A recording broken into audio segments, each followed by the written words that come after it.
All right, and we're live, everybody. Welcome to the greatest podcast on earth, the Line Crew Soccer Pod. I am your host, Billy Smokes, and that's my cohort right above me, Joseph Artuso. Joseph Artuso, how are we feeling today on this lovely Tuesday, mate?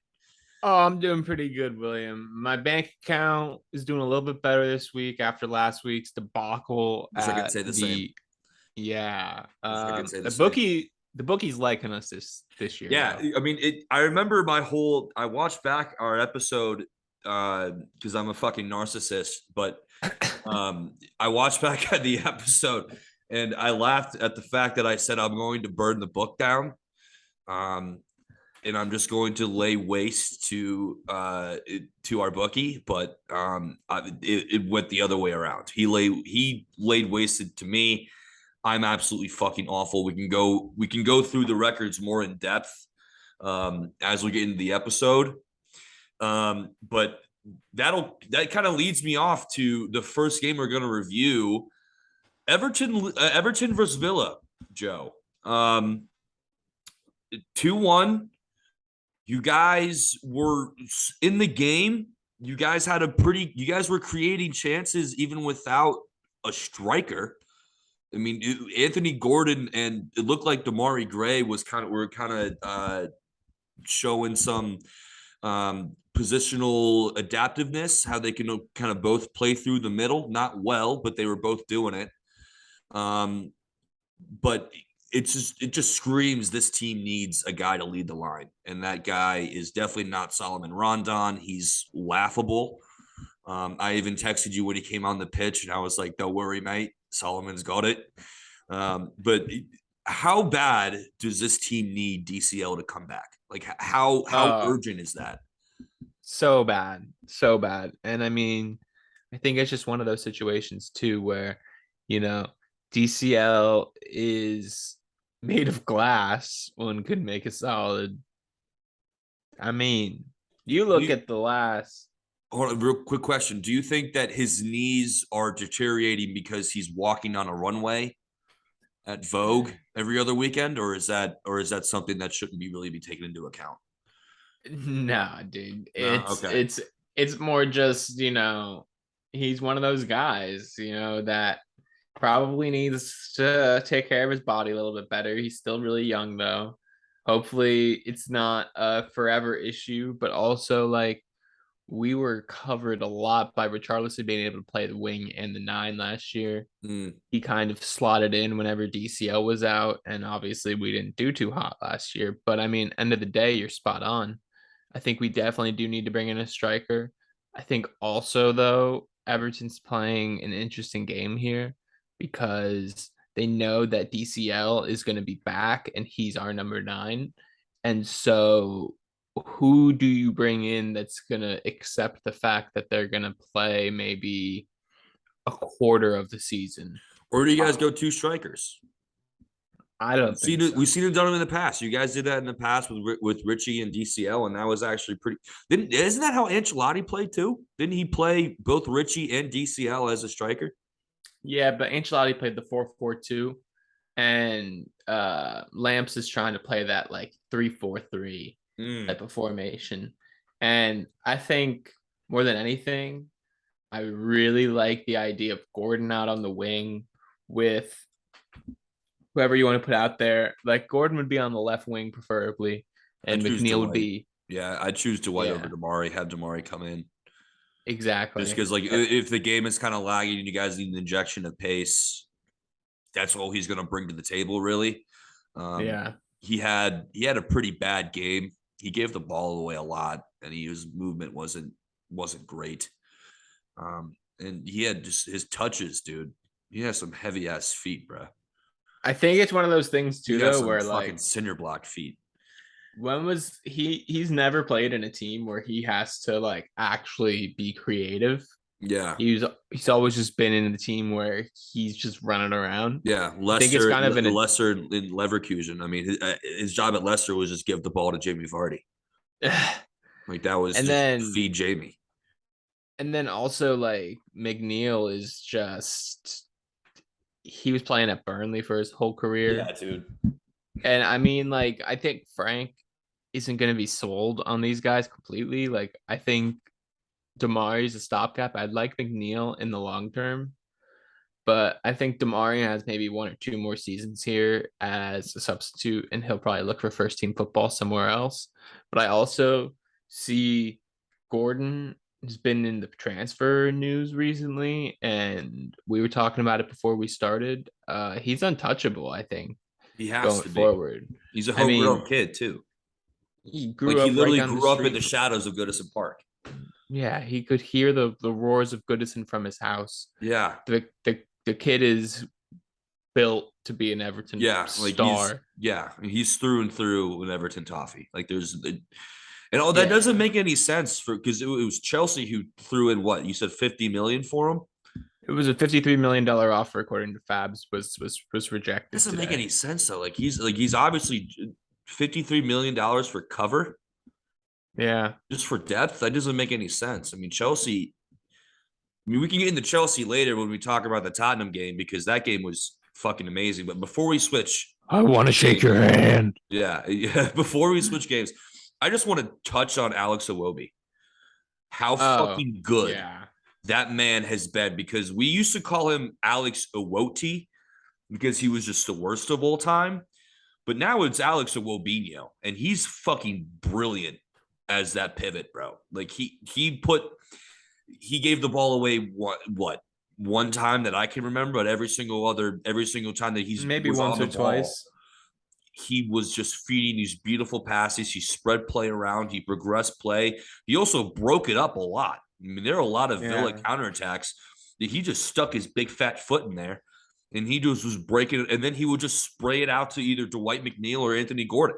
And he was fucking brilliant, especially around Villa's box where he would have those long horizontal passes where he can just switch the play. I mean, he was brilliant this week again. And if you really look at the way that he's been playing, if Chikore has been pretty solid, but Onana being added in there, Yeah, that's the another two of guy. them for the Yeah, last 10 minutes of that game were brilliant together. yeah, and also And Gane Gay coming in as well. oh yeah. And then That deal should be done by the end of the week. I saw Fab tweet about it. the three of them as our midfield, I really like it. I really think it's something because also you look at if we could just grab one striker, maybe Broja or Even hopefully on a fingers loan crossed. too, just like loan somebody in. Yeah, just fingers crossed someone who can even even just like we've been linked with a couple of French guys who I would butcher their names, couldn't even tell you. But if they could just get someone in who's willing to even just sit behind DCL once DCL comes Yeah, back, but someone who can eat up minutes and knows how to play the center of the park, that would really bolster, I think. Because I mean, you saw it. They were just screaming for someone to just play the ball onto the yeah. whole entire They game. had they had no they had no one they had no direct outlet when that like as build up play. Like they had no Yeah, one to go to. I mean, because Anthony Gordon, I feel like right now is that man, but like he can only do so much. He's so young, dude. I mean, like I mean, you guys need just like that classic out and out number nine who's just gonna drop a little bit deep and also make those runs in behind. And we all know if DCL's healthy, he's a top 10 striker in the league. And once he's back, I think this side will look a whole lot different. But like even without a lead man, you guys still ripped off 15 shots. So the yeah. chances they are being created even without a striker, like quote unquote striker.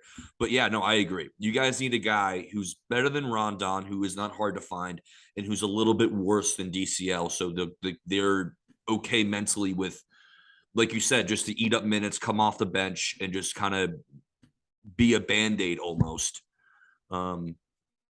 in place of DCL. But yeah, no, I think Everton are eventually going to be okay. But when we talk Oh about yeah. and the other flip side of this is Villa, Diego Carlos out for 6 months. He's obviously the brand new signing. They spent what 50 million on him. He's a fucking beast of a man. He's like 6'2". And he's ripped too. Like he fucking fills out that shirt big time. Like he has some pipes on him.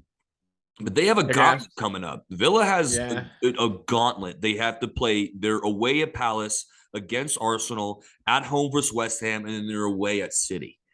So how does that work? Because like Stevie G, because Villa didn't look that great this game either. No, I mean, I think looking at the game, Everton just missed some really solid chances. Mm-hmm. I mean, I don't want to call Villa was lucky, but I mean, they kind of just played out of their boots for like 5 minutes. Emilio or Emi Martinez made an He's so good, bro. incredible save. He's underrated too. I Yeah, feel like he doesn't get enough credit. I really think that like it could have been a tied game easily. And then on top of it too, you look at the way that Everton played in the first half. I mean, it was about as bad as they could have played. Yeah, that was a bad for both teams, honestly. I mean, for Yeah. both teams, that was just primarily just in the middle of the park, just like neither midfield can really grab a hold of the game. And then it was an ugly game for the first half, but then it kind of the second half just exploded.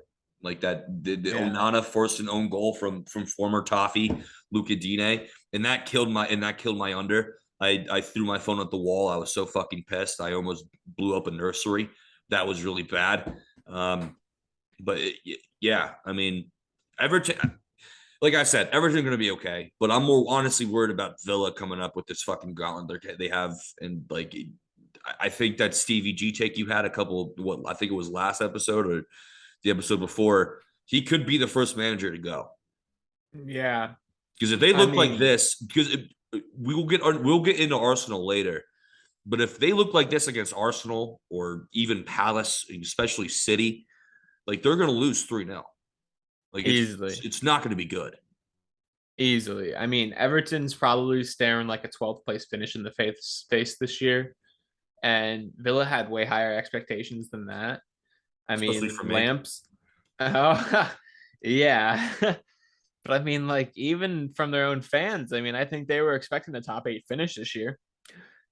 And Gerard was not very good at the start of last see or at the end of last season with the start of his term there. And so now he's rounding into almost a first full year there. And he doesn't really have too many wins, we're being honest. And he has a pretty solid squad. I mean, Yeah, they're they have obviously, talent, dude. They have some yeah. really good fucking talent. But yeah, Villa just need to figure it out. But all right, next game, let's move on. Let's do Leeds Southampton. I have a couple notes here. Patrick Bamford is a complete and utter waste of space. And I don't know if the credit should go to Southampton for coming back or if all the blame should be put on Leeds defense. Because the second half capitulation of this Leeds defense, especially from Diego Llorente and Ilian Meslier, was pretty shocking. I mean, Ilian Meslier got sat down by Joe Aribo and got nutmegged while on the ground, which is, I mean, you're a former keeper. I feel like it's harder to get nutmegged when you're sitting down. It's pretty hard. It's pretty hard. Pretty It's pretty difficult. But Ilian when you're Meslier sitting down. was somehow, some way was able to pull that one off. But what do you think about this game? Is it like do you think my notes are pretty accurate? And do you think that this game comes down to Southampton showing that bit of panache and a bit of fucking testicular fortitude in the second half, or do you think it was I just Leeds mean, defense sucking ass? Southampton's just one of those teams though that always is just better than you give them credit for, you know? Yeah. Like they're always also good for like a 6-0 thrashing against a City or a Tottenham Tottenham, or something. Arsenal. Yeah. Yeah, but I mean like they're also one of those teams that just figures out a way to get a point here and there. I mean, they've been in the Premier League for a pretty damn long time now. Mm-hmm. I mean, they're probably going on what would you say about Better half six, of seven, two. 7 years? Yeah, I would say even longer than that. I thought that because I'd say probably like a decade. yeah, Actually, that they've been decade and a on. half, even honestly, because they've been in the league forever, Yeah, and they've been pretty solid. They've been kind of hovering around like that 12th, excuse me, eighth spot for the last decade Yeah. and a half, and they've been a pretty solid regular team. Jesus Christ, in the Premier League. But let's talk about Leeds. Let's talk about Leeds. I mean, Is Patrick Bamford a complete and utter waste of space? Because he was again just shocking. Like people are so high on him, but yeah. like I even said this in the group chat. He is a fucking waste of space. Okay, but He's a don't get he's a waste of space, dude. He's awful. okay, but don't get your panties in a wad though. They're in In a the wad, dude. sense, They're already in a wad. They're already in a wad. okay, think about it this way. You look at Patrick Bamford, and you look at the rest of Leeds. Patrick Bamford is the last of the dying team of Bielsa. I mean, sure, you got a decent amount of mainstays in there, but he's a stopgap right now. Like he's good, but he's not great. Everyone knows that. No one's trying to say that he's some fucking Ronaldo type figure or some super striker. I feel like he I doesn't think get enough hate. I feel like he's still kind of like he's Patrick Bamford. No one, I mean, like, let's just I put it want this way. more hate on Patrick Bamford because he's awful. Okay, well, I also want more. give it until next summer and he won't even be there anymore. I almost Good. guarantee it. Good. Because Jesse Marsh is putting his own squad in, but he needs time. He needs time. And like Yeah. Bamford's still a mainstay just because he's serviceable. And it's and you got to splash 30-40 million dollars to get a better striker than him, if we're being honest. Yeah, no, that's true. But like they got to do it. I don't know if they dipped their toe in the January window for another striker because he got hurt again this past game. Big surprise there. The guy's also made out of glass. But Rodrigo with the brace and with the He's cheeky good. brace too. He's disgusting. I mean, I wonder what his odds were for Golden Boot because he has 3 goals in 2 games. And if he stays on this track, only Lord knows. But another solid game from Aronson, another solid game from Tyler Adams.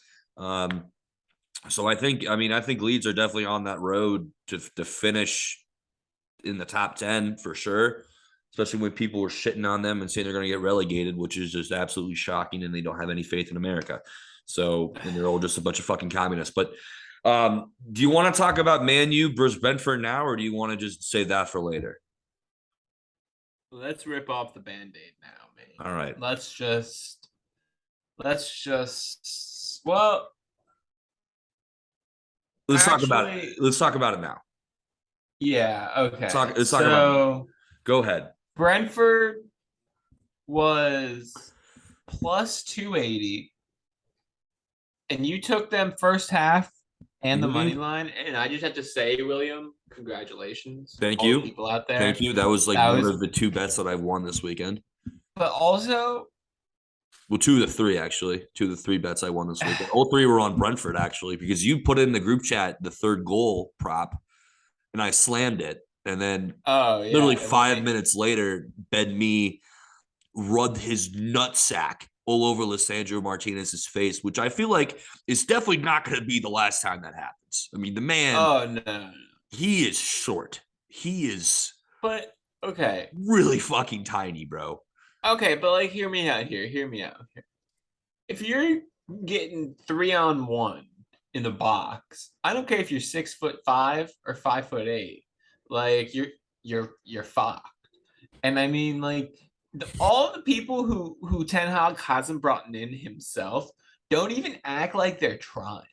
Like the back line, De Gea, I could have saved the first goal. Yeah, dude, because it wasn't even a hard shot. Like it wasn't. No. He didn't even have a lot of like Josh Da Silva.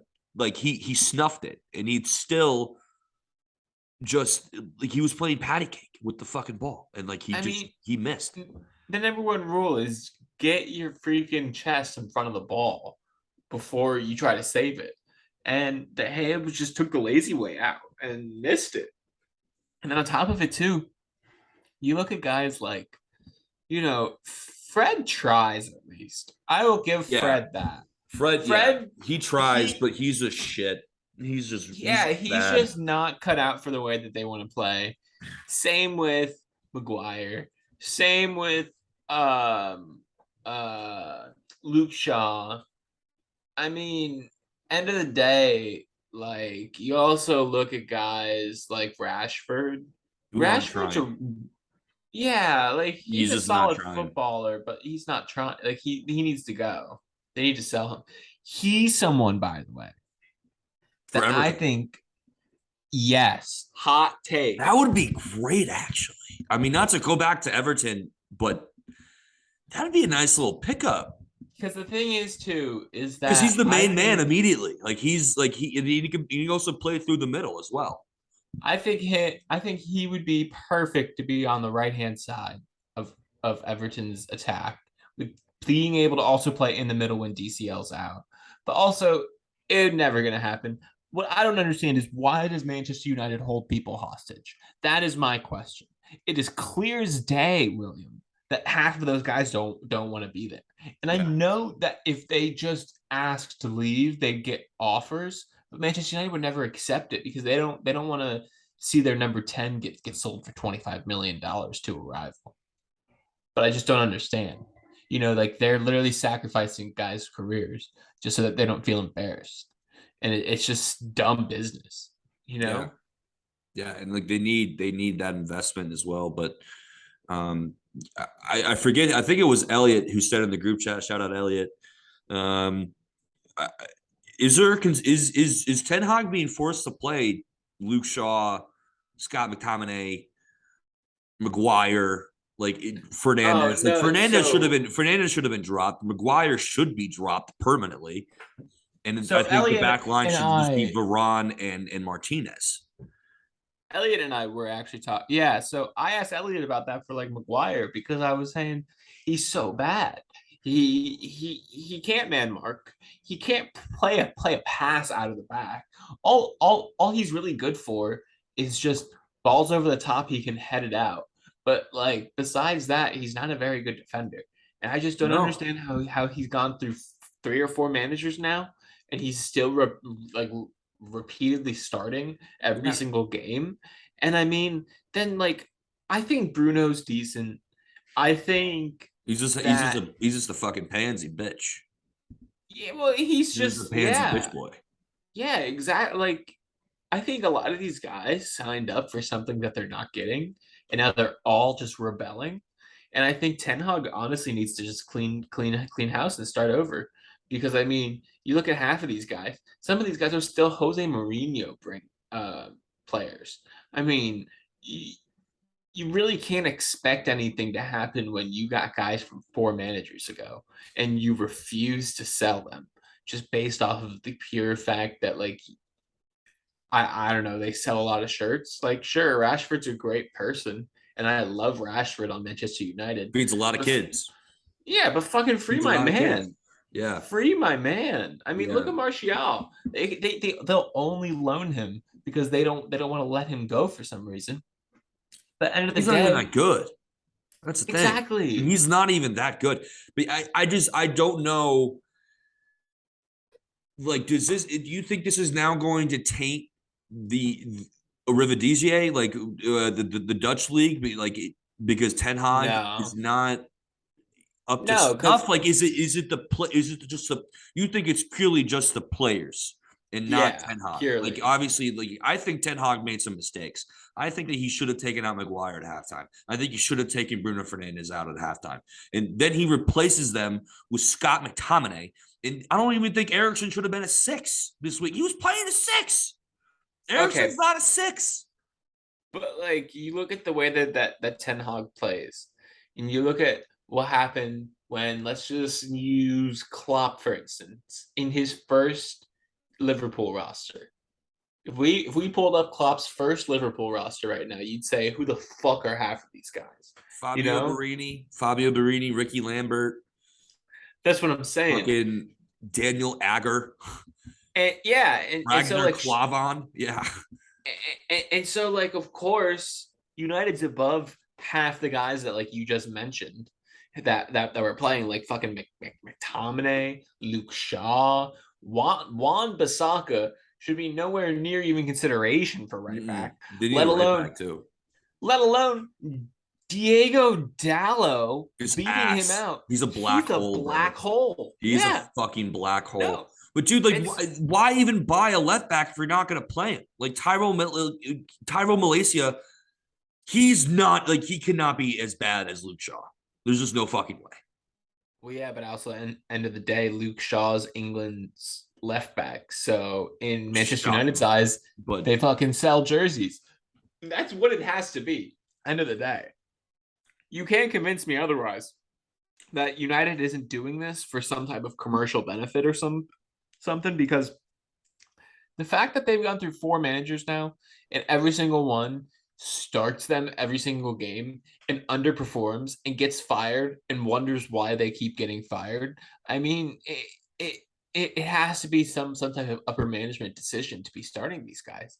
I mean, look at like the whole Ronaldo situation. I mean, they were threatening to cancel his contract halfway through the week. You know, I mean, how can you go from that to watch? He will start. He will start this weekend. oh yeah, They they threat- have. He has to though. Like, and he was only Yeah, what he was, and he busted his balls. Like, all respect. Like, I'm not the biggest Ronaldo fan. In how he was he trying. physically abuses mentally handicapped children, but he was busting his ass, dude. Yeah, He was even defend. Ronaldo doesn't defend, and he was defending in this game. He was defending in this game more than he has in a decade. but Ronaldo also doesn't like to get embarrassed, and he got Yeah, embarrassed. he looked like when Brentford scored their second goal, he looked like he was about to cry. Yeah, He legitimately looked like he was about to cry.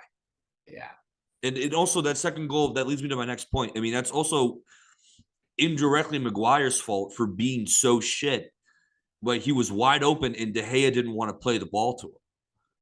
no, I know, and it's like, but it's also one of those things where it's like, I genuinely think that right now, Ten Hag and Manchester United staff is kicking themselves after watching the Nottingham Forest game, and Dean Henderson is proving himself so much as the clear cut should have been number one for Manchester United this year, and they should have sold De Gea instead, because this is going to come back to haunt them. De Gea looks awful, and he's getting to the age now where keepers start to like remember when Petr Cech kind of just fell off that last year Yeah, for but he Arsenal. was absolutely like he was like the most legendary legend. He's a legend of the game, and he just kind of fell off a cliff. Yeah, and that's how De Gea is, but De Gea is also like trying to stay active for one more season for Spain in the World Cup. But it's also, you look at it, I mean, he's getting to the age where he could Petr Cech it and just fall off a cliff towards the end of the season. And I kind of envision that happening because I mean, he tried to play a ball to a dude that had 3 guys behind him, Yeah, and no, he was that was clearly yeah, looking at them. yeah, Like the fact that he didn't just boot that out of there just to live to see another day just shows me that he's kind of slipping, man. I mean, like he made a couple of decent saves, but to let 4 in against Brentford, and one of them should have easily been a save. Another one should have easily been played out to someone else and kicked out. I mean, those are 2 solid mistakes that he would have never made 5 years ago. yeah, yeah. No, I agree, and it just like you. This is the thing. Like you got to give Brentford their credit because they just picked Manu apart. I mean, obviously it was easy to do, but they have to finish. You know what I mean? They have to put the ball in the back of the net, and Norgard did that, and Brian Mbeumo did that, who I think is a great player. He's going to be a great player at least. And watch out for Brentford, dude. Watch out for fucking Brentford because they can come out of nowhere and just and especially at that stadium too. Like away at Brentford is definitely not an easy game. But Can we just talk though for one quick second too before we move on? yeah, what's about up? how the bottom 3 right now in the Premier League is Everton in 18th, West Ham in 19th, and Manchester United in 20th. I mean, That's not if good. someone would have told you that 2 weeks in, Yeah. 4 weeks ago, you would have called them a crazy person. Yeah, no, I definitely would have. 1000%. I mean, Man U, like I definitely expected them to have a down year. Well, at least like a slow start to the season. I definitely would not have predicted a 4-0 draw against Brentford or a 2-1 loss to Brighton at home. But like I definitely expected like a little bit of a slow start, but not. This isn't even a slow. Like they haven't even started yet. Like this is kind of like track stars at the starting block. Like everyone else is kind of like off the block, but Man U's just a corpse at the starting line. Yeah. Like they haven't even. They're not even alive. Well, so I got a question for you then. Who out of the three teams that I just mentioned is on the hot seat the most, do you think? David Moyes, Frankie Lamps, or Ten Hag? Because Moyes has the most tenure, but he probably also had the most expectations. And losing to Nottingham Forest and Manchester United so awfully.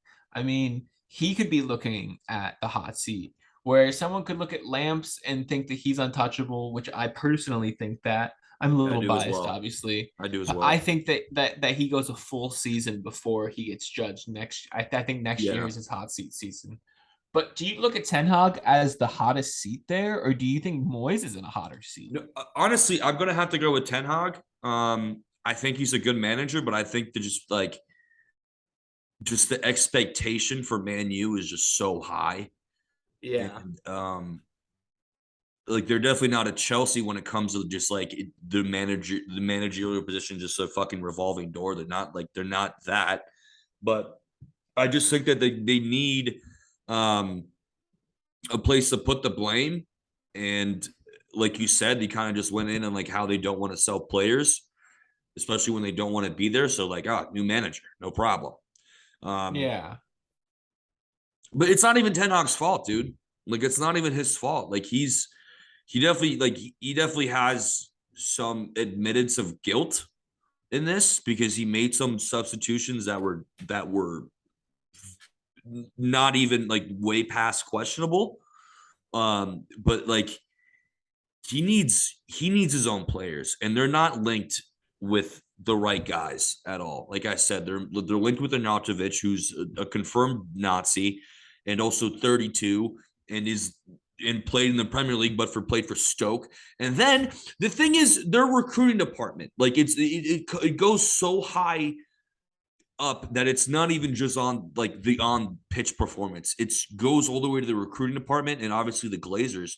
But the recruiting, then they think it's a good idea to bring in Adrian Rabiot They went for from this, going from for Frankie De this, Jong and Anthony to Adrian Rabiot, and apparently Adrian Rabiot asked for over $250,000 a which is week. ridiculous. His And mom's his Manchester agent. United, yeah. Can we just think for a second though, also that Manchester United let their record-breaking Paul Pogba walk away for free. Mm-hmm. They let countless others walk away for free. They're running into the potentially that same thing happening with a bunch of other guys next summer. You could look at them and make a solid case for the fact that you could bring back Sir Alex Ferguson 30 years ago. You could time travel him back into the future, Mm-hmm. and he still wouldn't be able to fix this mess just Mm-hmm. because there's no way for them to be able to do it if you're being pressured by upstairs to play guys, if you're not getting people in. And I mean, if you're holding on to people till their contracts run out just to let them sign somewhere else and you don't get any type of revenue back for them, I mean, I just can't envision anyone succeeding like that, you know? I mean, maybe it's time for the Glazers to go.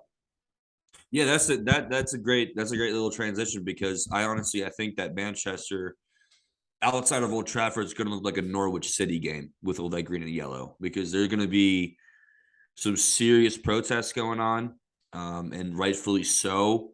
I almost feel bad for Man U fans because like this is not how a club should be ran at all. Like No. the Glazers have used this club as just a little side project for them for so To long, make a bunch of money. and they're still in $600 million in debt, and like how they're just sucking the life out of this club, dude.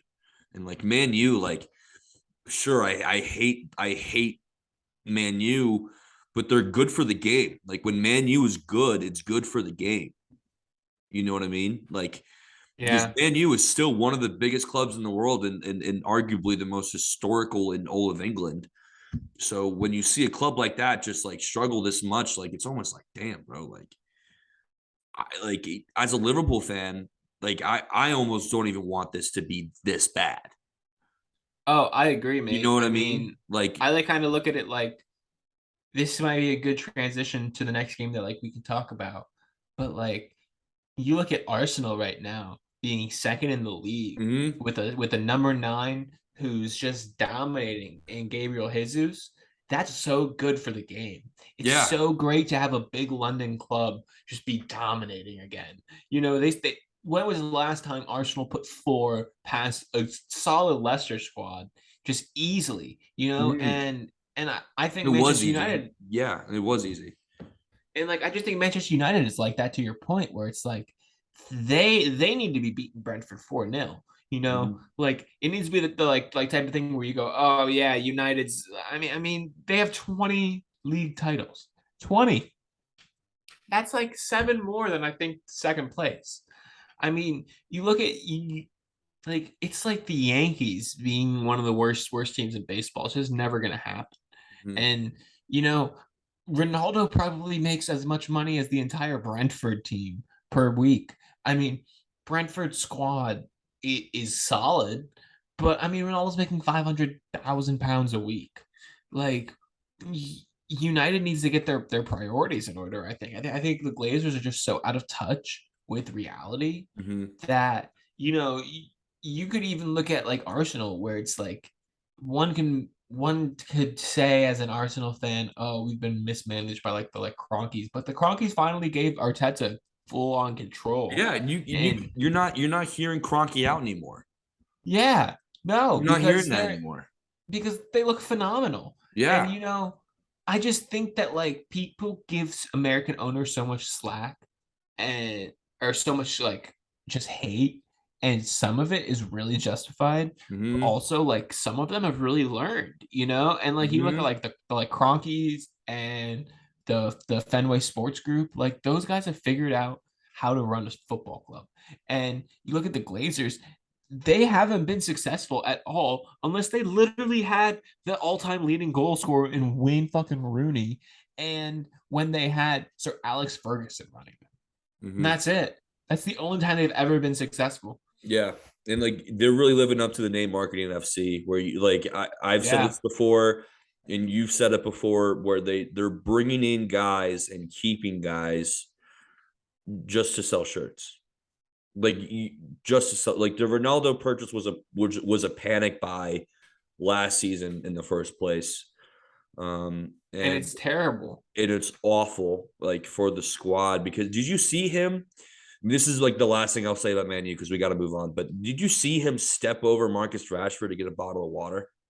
Yeah, During dude. one of the water breaks. He Like has no respect for his teammates. it's not even Ronaldo. It's just like the entire team. Like there is no cohesion. Like there is no Yeah. like sense of like brotherhood. There is no sense of when you look at these other teams in the league. Like you can pick honestly almost any other team. Like there was a semblance of like one collective common goal that every player can get behind and is behind their manager.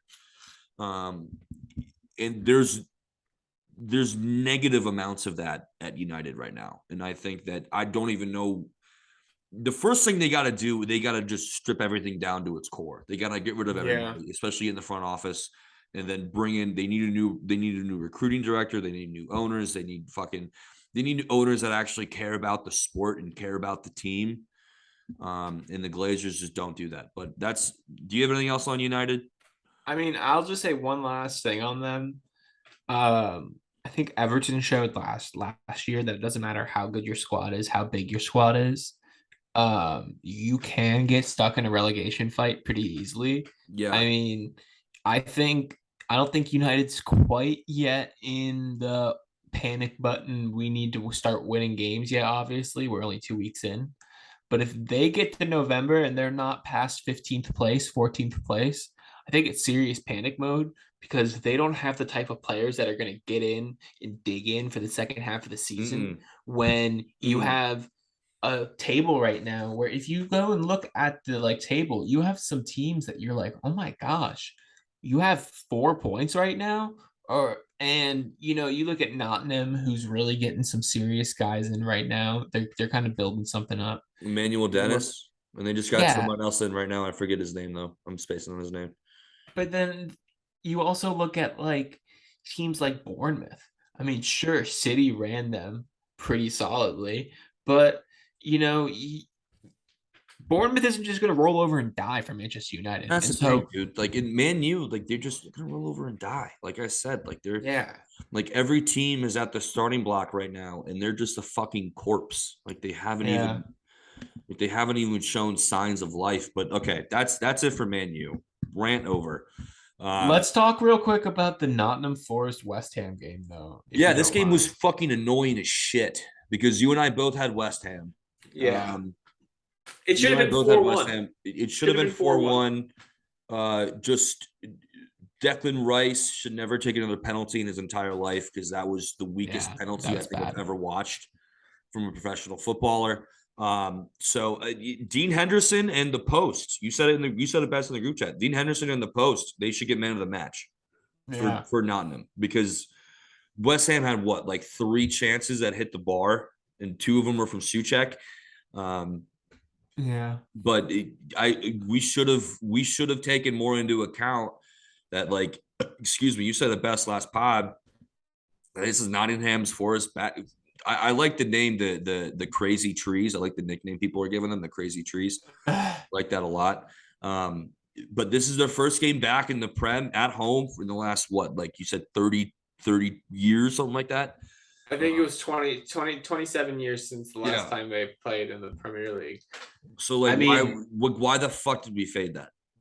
I mean, I took them in the picks when we did our pod, and then I thought about it a lot Saturday night, and I was like, why am I going to take Nottingham Forest? And I chickened out.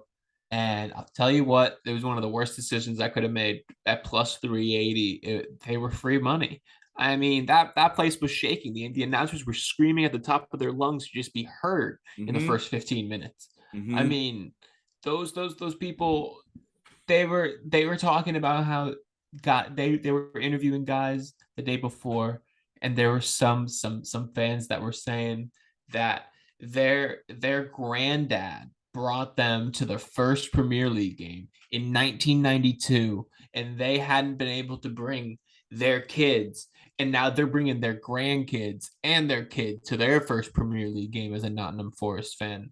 And if you don't think that that gives you goosebumps as a player, if a coach is getting you fired up, jacked up like that, to go saying, "Hey kid, you're 22 years old. The last time fucking Nottingham Forest played, you weren't even fucking alive. You need to Yeah, fucking win this game. you're in your dad's ball bags.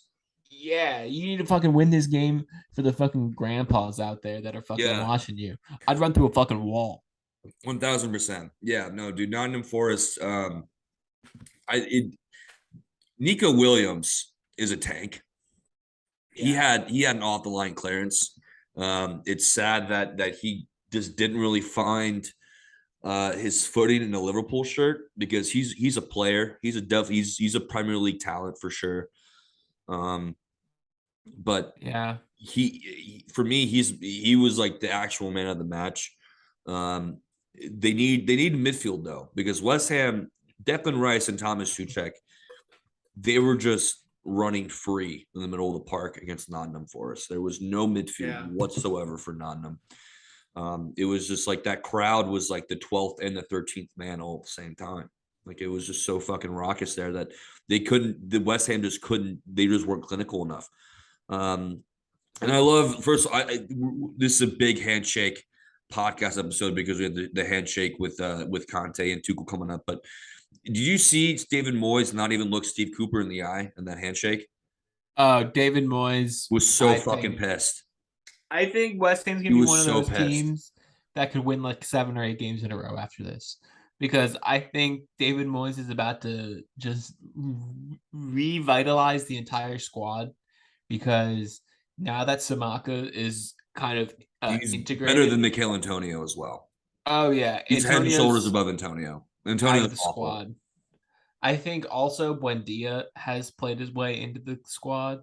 Buendia? Uh, I think No, Who am I Buendia's on thinking of? Villa. Buendia's on Oh, Villa. I'm thinking of I Lanzini, mean, Fornals.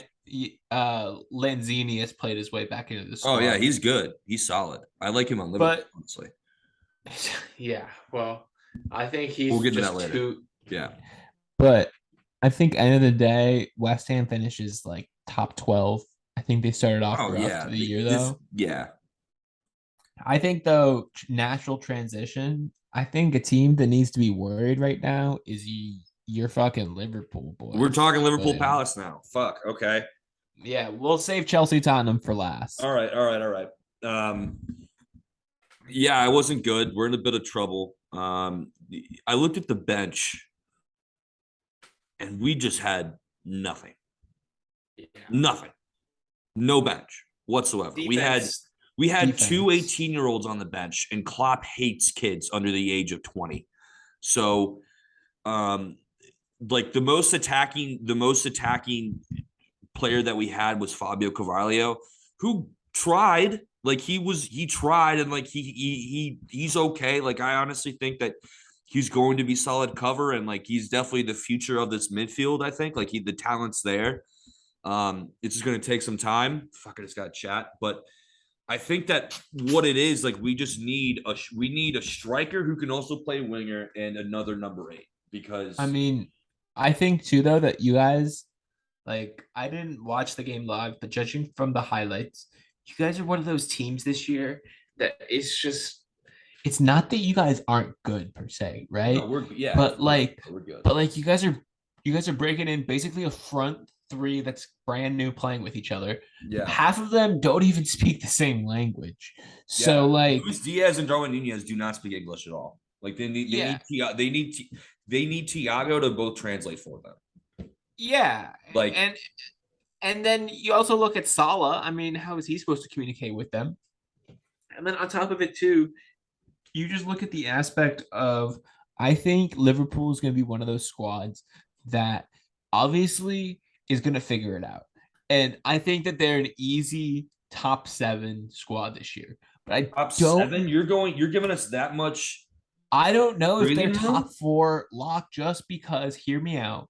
They're perfectly healthy right now for the most part. You guys don't have any major injuries yet, and Yeah, you we guys have do. not. We have 9 guys that are out. We have 9 first Who? teamers. Diego Jota, who's massive. He's not a Thiago, starter. Diego Jota is a starter. Once he comes back, he will be a starter. Over who? I like him over Nunez right now. For right now, You signed Nunez for $100 million to I ride the like I bench. like Nun I like Nunez is going to take some time. Like he's going to take some time. Jota like is that perfect guy right now. He's played with Mo before. He's played as a striker before in between Mo and Lewis. We can I get into disagree, Darwin a little mate. bit, but I like Diego coming in. Like I really do. Like I think that he's a nailed on starter for me every week until Nunez gets his shit together. Because what he did is honestly fucking uncalled for. I was so fucking pissed at him. Like he has to know that's what Premier League defenders are going to do, especially a shithouser. We have a team like Palace are. Like I wanted to wring Andre Ayew's by the fucking neck. He was he wins shit fucking head of the week because he got if he was whispered on, he would go down and grasp his face and roll on the ground like he was Neymar. Like I fucking hated that.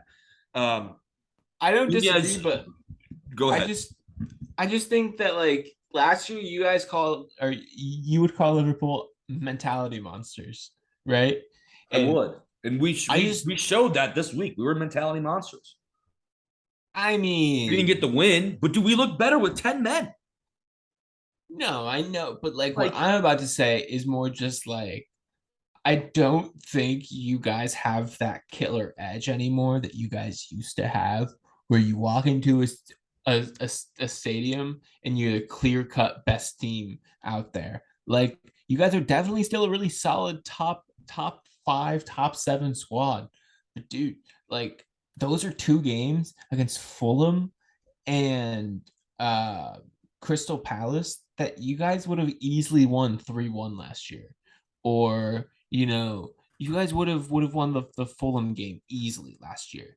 But I just kind of look at the Liverpool squad as like everyone's getting a little bit older. They're relying on the likes of Milner and Henderson, who are still pretty solid players, but Yeah. they're not Premier League champion quality Anymore.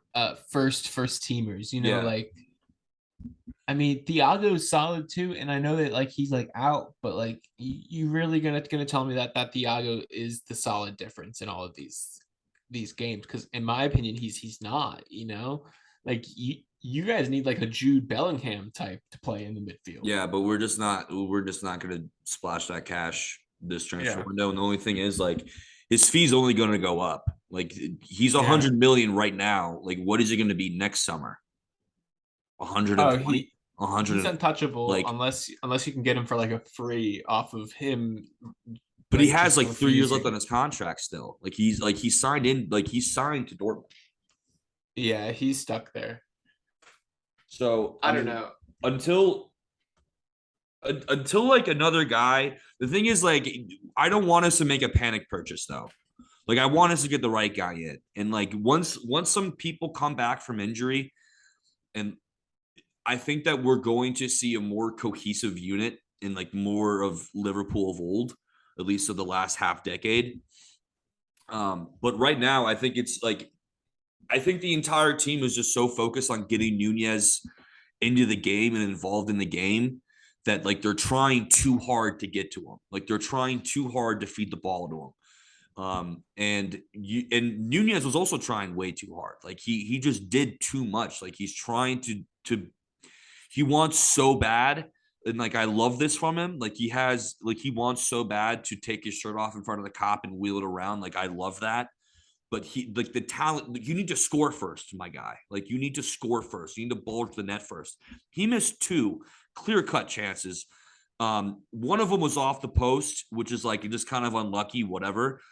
But there was one where he was all by himself at the far stick from I think it was either a Trent cross or a Mo cross, where he should have just side-footed it into the back of the net, like his far post.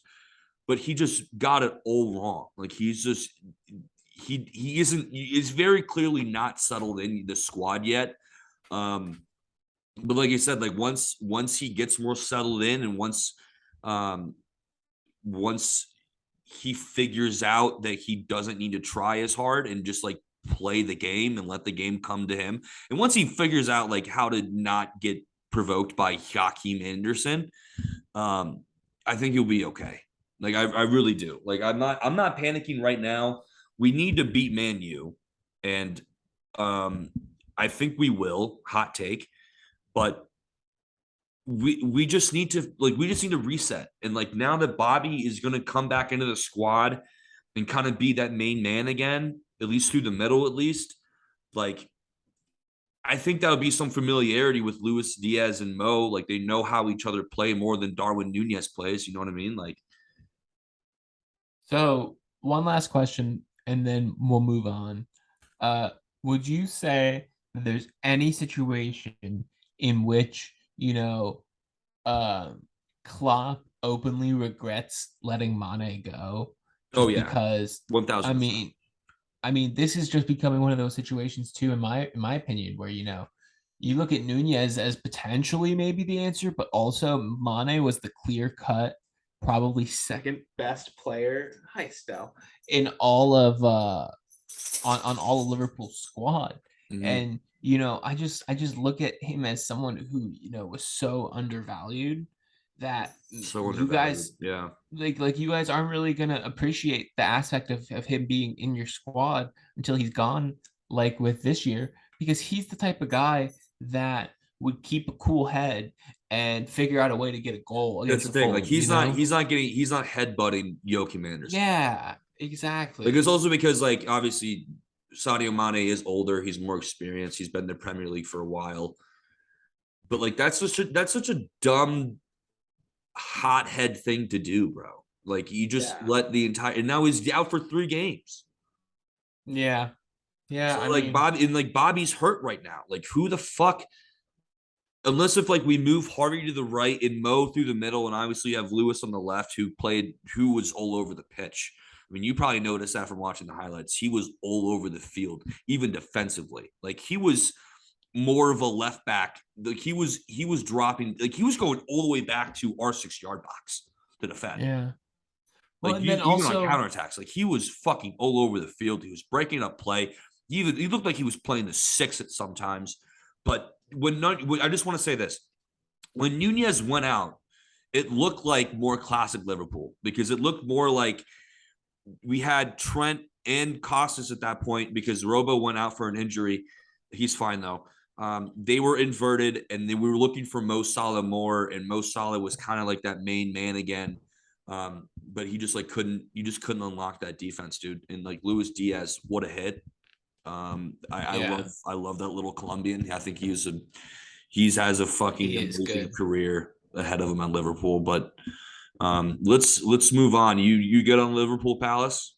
Oh yeah. All Oh yeah. right, Let's move on to I the big want to boy. shake your I want hand. to shake your hand. Okay. Before we talk about that, who was your man of the match for this game? Because I have two guys that I think were head and shoulders above everybody else, and they're both in Chelsea blue. So I got one from each team actually. Okay. And my first one is my man of the match, but my second one is my biggest game changer.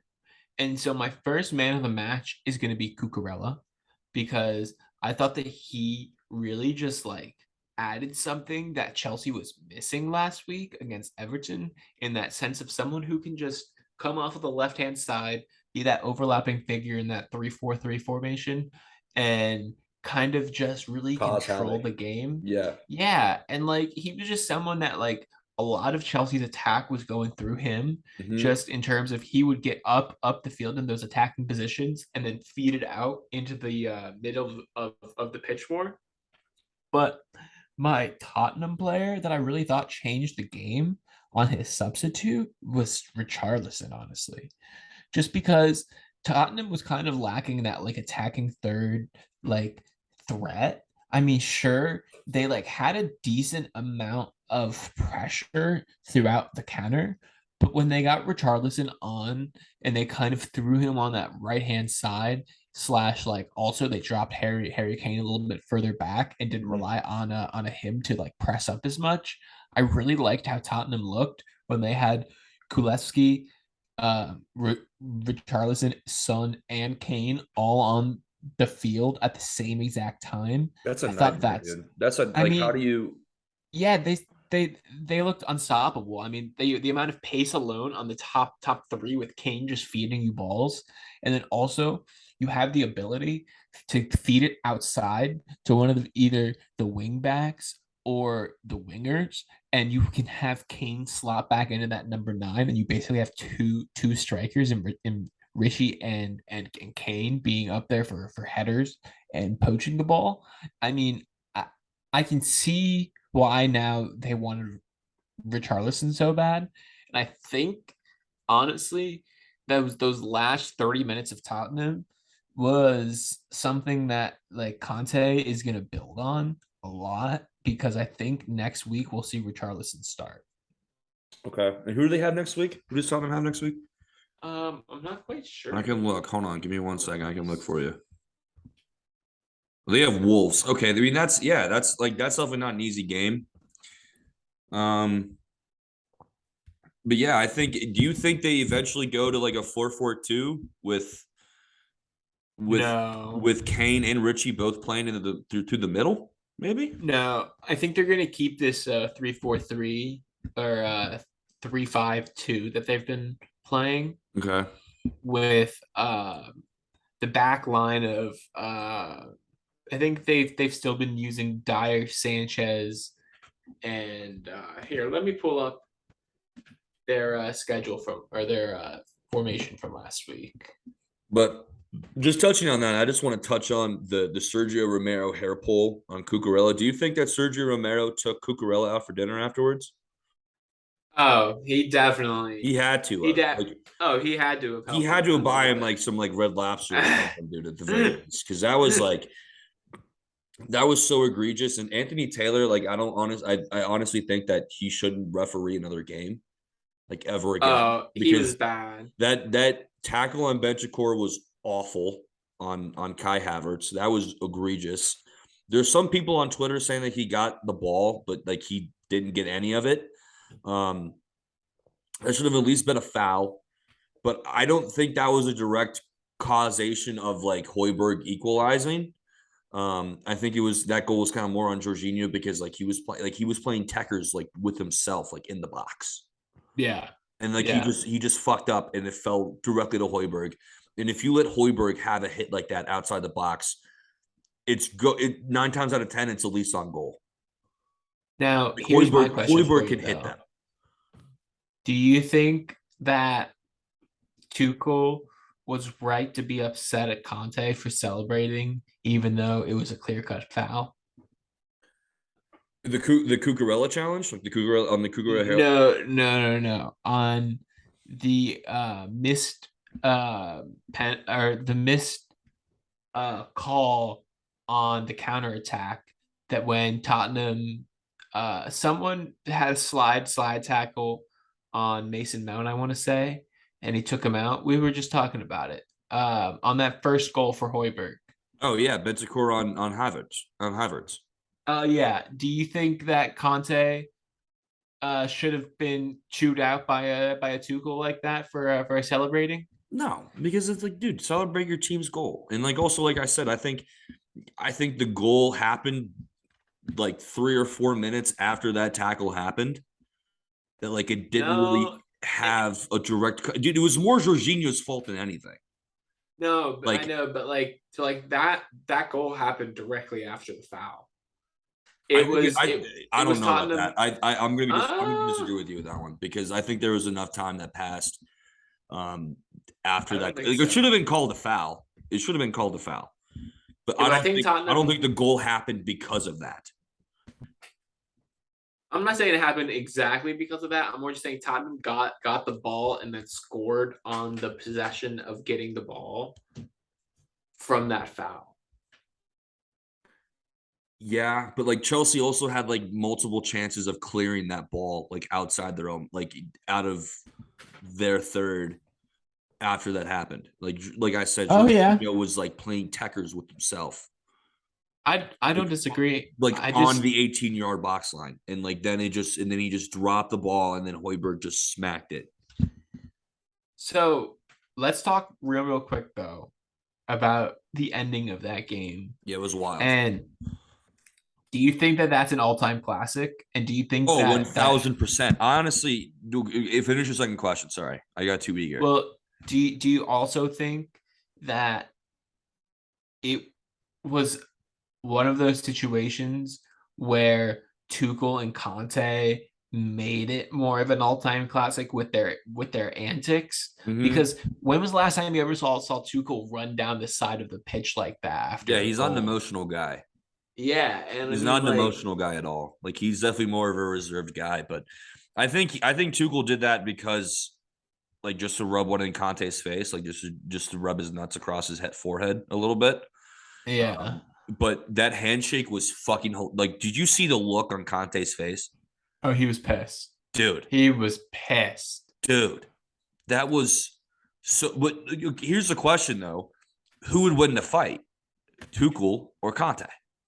Oh, Conte, because he plays dirty, mate. Okay, He plays dirty. He's not you fucking don't with think that. Tuchel's reach would be a problem for Conte at all? No, because Conte brings him down to the ground and starts using elbows and knees, mate. Fair enough. And plus, he's Yeah. Italian, and like Italians just are hot headed. But Oh yeah. um, yeah, no, I think that game was an all time classic. I haven't seen a game like that in a while. Even like on the pitch, like managers aside, you saw the intensity. Like that game, Peter Drury is a fucking genius, and he's my favorite sports commentator of all time. But he summed it up perfectly. Like he said, like this is the Premier League. Like this game, Yeah. if you're going to tell anybody or show anybody what the Premier League was, you put this game on. Even if it ended in a draw, like it was up and down, up and down, up and down. Like Chelsea dominated the first half, but then the second half is where it just everything just exploded and really opened up for both teams. Um, but no, I think this game summed up the Premier League perfectly. But for me, just going back to the man of the match question, I mean, Koulibaly was fucking brilliant. Um, He was. his passing range, I didn't know that he could do that. I didn't know personally. I had no idea that he was that good on the ball. I thought he was only. I thought he like obviously he's not terrible on the ball, but like But that first goal that he scored was a banger. a banger, bang, and it's not even Yeah. the goal, dude. Like it was just like him defending. Obviously, he's a world class defender, but his distribution, mate, Yeah. was fucking brilliant. He had like 10 or 12 line breaking passes, and I just said, wow. Yeah. Wow. And also Reece James, I think he's the best right back in the league. I'll concede that. I'm finally ready. Joseph, I'm finally ready to concede that Reece James is the best right back in the league. I think also it's one of the situations where TAA is slowly but surely going to lose that right back spot in England for sure to Reece James because he's such a better defender. Like Such a better defender. And like, don't get me wrong, like I love TAA. Like he's my favorite player on the squad, but he's a liability, dude. especially He's a hardcore liability especially against like good quality wingers as well. Like he's like a hardcore liability. I'm going to be really interested too to see TAA go up against like City again. Now that City's starting to figure it out Yeah. because with He him shuts down going- Jack Grealish though. Trent shuts down Grealish. Without a doubt. Okay, but Grealish does is ass. he- Grealish is overrated. But is Grealish even going to really be the starting left winger? Yeah. Who else do they have? Mahrez and Morris plays on the right though, doesn't he? Yeah, but they also have Foden. Also, okay, yeah, Foden. I'm more worried about Foden than I am Grealish, honestly, because like Foden just affects the game more than Grealish does. Because like Grealish just like he does ball rolls and then passes it backwards. That's fair. That's all he does. That's Okay, all. so one more question for you then, and I think we can wrap it up after this. Okay. After that City and Chelsea game, who finishes higher in the Premier League, City or Chelsea? City or Chelsea or Tottenham or Chelsea? I mean Tottenham or Chelsea. Sorry. That's tough, man, because like honestly, I think this. I mean, even though it was a draw, and even though Chelsea did get heartbroken at the dying minutes, the players showed a type of intensity that wasn't there in preseason and definitely wasn't there against Everton. I agree. I think it might have helped because they were at home. And Stamford Bridge is a legendary stadium, especially when it comes to just like the way the crowd can affect the game. I think that this game might have been like a giant stepping stone for Chelsea in terms of the rest of the season and how it's going to play out. I think after this game, you saw some of the cohesion take place, especially with Koulibaly being inserted, and Reece James and Cucurella. Cucurella, I think he's a fine shout for man of the match because he was fucking brilliant. Reece James is fucking brilliant. Jorginho and Conte weren't as good. Jorginho especially. I thought Jorginho was a hot pile of dog shit. But I think this game is just going to, like I said, it's just going to be a stepping stone. The only question is like, can they repeat this now? Like if they can play like this with that type of intensity week in, week out, I think Chelsea is a certified top 4 team because like they obviously have the talent. And Tottenham, you don't think Tottenham is? That's the thing. Like it comes down to like 3-4 teams now that Liverpool are struggling so much. Like 3-4 teams for that 3-4-2 spot. See, yeah, you know what I mean? Like that's the only reason why I was saying Liverpool top 7 is probably only guaranteed this year. It's just because I mean, you even look at just Arsenal. Arsenal looks fantastic. And we barely even talked about Arsenal. Like Arsenal, like there's not much to Yeah. really say other than Gabriel Jesus is fucking brilliant, and Arsenal Brilliant. really going. They're going to be really fucking good, dude. I Arsenal- mean, Arsenal's going to be Dude. really fucking nasty this year, bro. And It's dude, the like, thing is too about Arsenal is that I guarantee you they bring in one or two more guys during oh January's yeah, window. Mikel Arteta already said that too. Yeah. I think it was a press conference after Palace where he was like, "Yeah, we have to like we need some more depth. We need some more depth. I don't know where. I'm not a big Arsenal guy, so like I'm not tapped in. To me, they look like they have enough depth, but like I wish Liverpool had this same mindset. But um, I honestly think though that like Arsenal, I think I'm gonna update my top four predictions. I'm not gonna set it in like stone. But I think after the first 2 weeks, I'm going City 1, Arsenal 2. wow. I'm going Chelsea. No, so I'm sorry. I'm going Tottenham 3 and I'm going Liverpool 4. Okay, should we do this every review episode and just give give our updated top four? Yeah, I like this. Okay, all let's right. do So it. so you have City, Arsenal, Tottenham, and then Liverpool. Tottenham and Liverpool. Yeah. Okay. I hate to say it, but yeah, I agree with that one. Like I have Yeah. City 1, Arsenal 2. Arsenal looks so good. It could So be good. they look really gross. And like you said, like Yeah. Leicester, they sure they've given away a lot, and like they might even sell Tielemans to Arsenal, which is funny. Yeah. Which I don't know why they would. Like That because would put Arsenal into honestly city territory in terms of like oh 1000%, dude. they would be able to be within like 5 or 10 points of them. I think even less, yeah, like 5 to 7 points a City because like Yeah. they have like some serious depth, and also and like they've improved their starting 11. That's the thing right there is like the Yeah. difference between City and Liverpool and all the other potential top 4 teams. Everyone has improved their starting 11. Liverpool hasn't. Exactly. We've gotten worse. Exactly. We've gotten worse. Exactly. And like until we do that, I don't think that we're a serious title contending team because we also don't have a lot of depth. Like well. I think you and Chelsea's game, whenever it is going to be a massive top 4 implication game. Because I think right like at this very second, Chelsea and Liverpool are on the outside looking in for that last spot right now out of the top 4, you know? Oh yeah, no, I agree. I agree. Yeah, fully. Like until, I mean, like Chelsea, they're apparently confirmed for Wesley Fofana, which is massive for them. Massive. That's because Wesley Fofana is like he's a class defender and Yeah. he can play pretty much anywhere on top of that on in that back five. Really, I mean, he can even play a wing back. And also, speaking of wing backs, Ruben Loftus-Cheek is a brilliant makeshift wing back. Like he was he was in the shits, bro.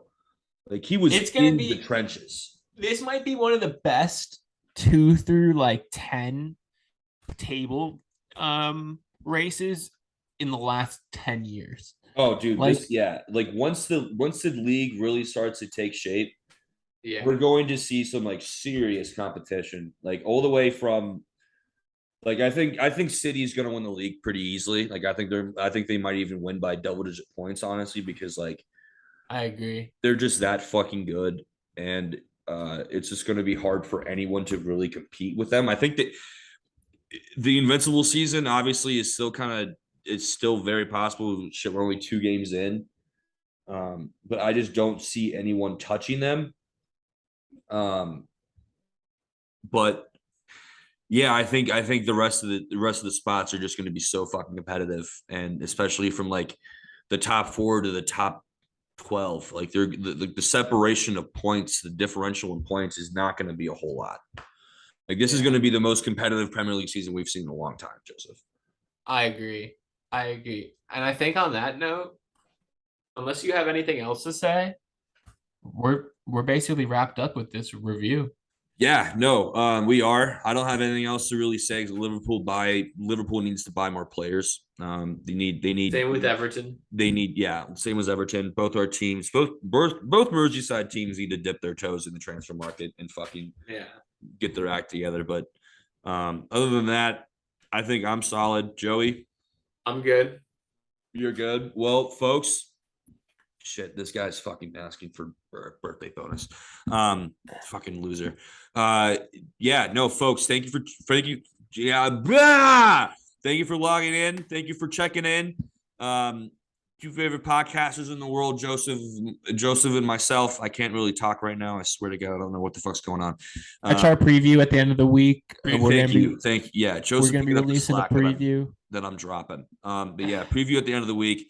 Hopefully you and I can both become better gamblers in 4 days time. Yeah. I don't know if that's going to happen, but hopefully it does. Hopefully we just see the light one day.